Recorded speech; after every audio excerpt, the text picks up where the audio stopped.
Subscribe कीजिए हमारे YouTube channel नाते रजा को और बेल आइकन को प्रेस कीजिए जिससे आपको हर रोज न्यू वीडियो की नोटिफिकेशन सब्सक्राइब। जब हम गुस्ल करें या वजू करें तो हमारे यहाँ पाकीज़गी का मिजाज कितना, किस अंदाज के साथ हमें कानून दिया गया है। इस्लाम का कानून कितना नफीस है कि हम यूं ही जो वो पाट उठा करके या टप उठा करके या शावर खोल करके बदन पे पानी डाल ले। हमारे यहाँ इसका नाम गुस्ल नहीं है।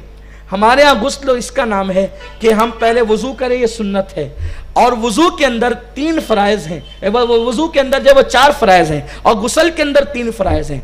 तो जो गुस्ल में 3 फराइज है उसमें से एक ये है कुल्ली करना, नाक में पानी डालना और पूरे बदन पर पानी बहाना। ये गुस्ल के 3 फराइज हैं। और जो है वजू के 4 फराइज हैं, चेहरा धोना, हाथ धोना, सर का मसा करना और पैर धोना। लेकिन अब आप अंदाजा फरमाएं, जब हम इन फराइज तक पहुंचते हैं उससे पहले हम पानी को हाथ धोते हैं और पानी को हाथ में लेते हैं और हाथ में लेकर के हम कुल्ली करते हैं और नाक की नरम हड्डी तक पानी चढ़ाते हैं। गौर फरमाएं, ये वजू में तो फर्ज नहीं है, लेकिन फर्ज तक पहुंचने से पहले हाथ धोना भी है, कुल्ली करना भी है, नाक की नरम हड्डी तक पानी चढ़ाना भी है। यानी इस्लाम ये कहता है कि प्यारे जिस पानी से तू वजू कर रहा है वो पानी भी ऐरा गैरा नहीं चलेगा, बल्कि उसकी पाकीज़गी भी ऐसी होनी चाहिए कि जब तू उसको हाथ में लेगा तो पता चलेगा कि इस पानी का रंग कैसा है।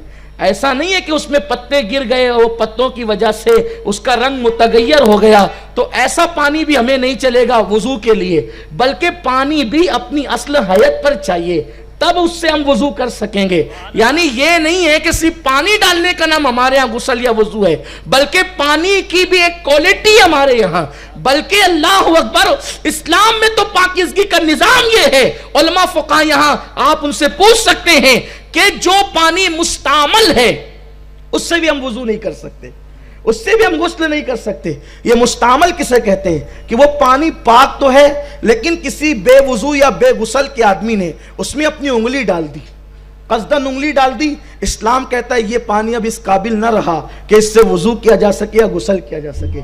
जिस मजहब में पाकीज़गी का ये आलम है, अगर वो कौम गंदगी के अंदर अपनी जिंदगी को गुजार रही है तो इससे बढ़कर बेवकूफ कौन होगा, नादान कौन होगा, इससे बढ़कर के जफाकार कौन होगा, इससे बढ़कर के जियाकार कौन होगा। मेरे प्यारे आका अलैहिस्सलाम के प्यारे दीवानों, इस्लाम का ये कानून है, इस्लाम का ये निज़ाम है। तो हम पानी हाथ में लेते हैं ताकि इसका रंग ना बदला हो। उसके बाद कुल्ली करते हैं। चले रंग तो अपनी असल हालत पर है, लेकिन ऐसा तो नहीं कि इसके अंदर कोई ऐसी चीज़ डाल दी गई हो जिसकी वजह से पानी की लज्जत बदल गई हो।